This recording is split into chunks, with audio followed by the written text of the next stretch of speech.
Dans les Saintes Écritures, Dieu déclare que le Messie viendrait pour être le sauveur du monde. La vie de Jésus prouve qu'il est bien celui dont les prophètes avaient parlé. Ésaïe a prophétisé que la Vierge deviendrait enceinte et qu'elle enfanterait un fils. Des siècles plus tard, la naissance de Jésus accomplissait cette prophétie.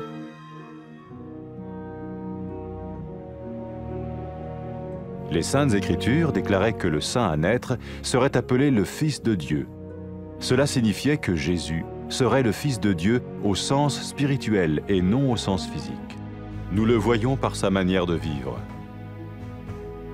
Il a guéri des malades, il a pardonné leurs péchés, les a ramenés à Dieu et leur a promis une place dans le royaume éternel de Dieu. Il s'est offert lui-même en sacrifice pour le péché à leur place. Puis il est revenu à la vie, victorieux sur la mort selon le plan de Dieu. Jésus a dit « Personne ne me prend la vie, mais je la donne de ma propre volonté ». La vie de Jésus n'a pas seulement accompli les écrits des prophètes, mais elle a aussi confirmé la vérité de la sainte parole de Dieu. Les prophètes avaient écrit « Ta parole, ô mon Dieu, est parfaite, elle dure à toujours ». Jésus lui-même a dit « Le ciel et la terre disparaîtront, tandis que mes paroles ne disparaîtront jamais ». Jésus est venu pour nous donner la vie dans toute sa plénitude. Et quand l'homme a désobéi à Dieu dans le jardin d'Éden, il a choisi sa propre voie et ses actions l'ont séparé du Créateur.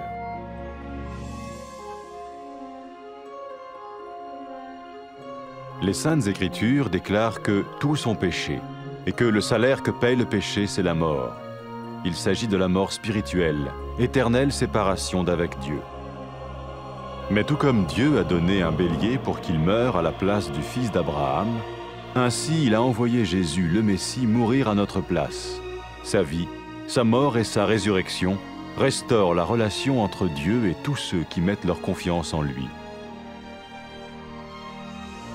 Maintenant, non seulement Jésus pardonne les péchés de ceux qui le suivent, mais il les sauve aussi du jugement éternel de Dieu.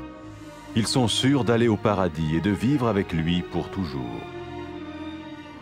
C'est cette vie et cette liberté de la culpabilité et du pouvoir du péché que Jésus offre à chacun aujourd'hui. Cela ne veut pas dire suivre une religion, mais choisir d'avoir foi en Jésus qui dit « Je me tiens à la porte et je frappe.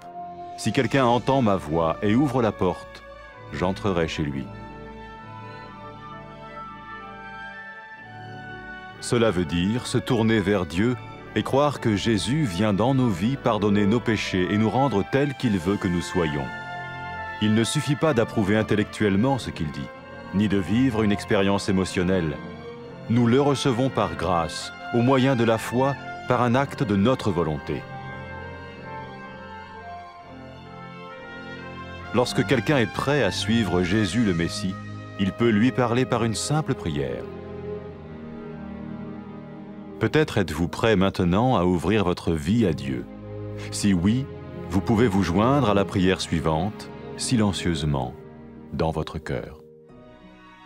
Seigneur Jésus, j'ai besoin de toi.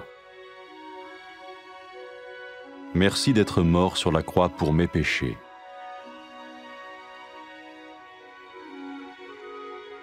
Je confesse mes péchés et je m'en repens.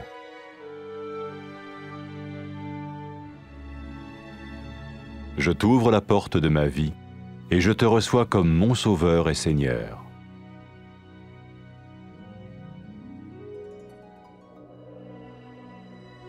Merci de me pardonner mes péchés et de me donner la vie éternelle.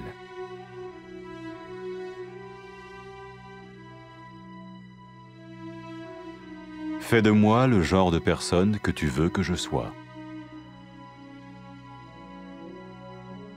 Maintenant que je deviens l'un de ceux qui te suivent. Amen.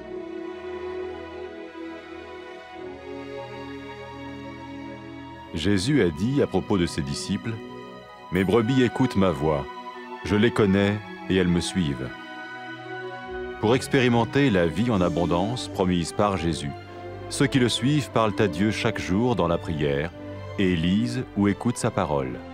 Il parle de lui à d'autres personnes et rencontre régulièrement ceux qui l'aiment et le suivent. N'oubliez pas sa merveilleuse promesse. Tout pouvoir m'a été donné dans le ciel et sur la terre.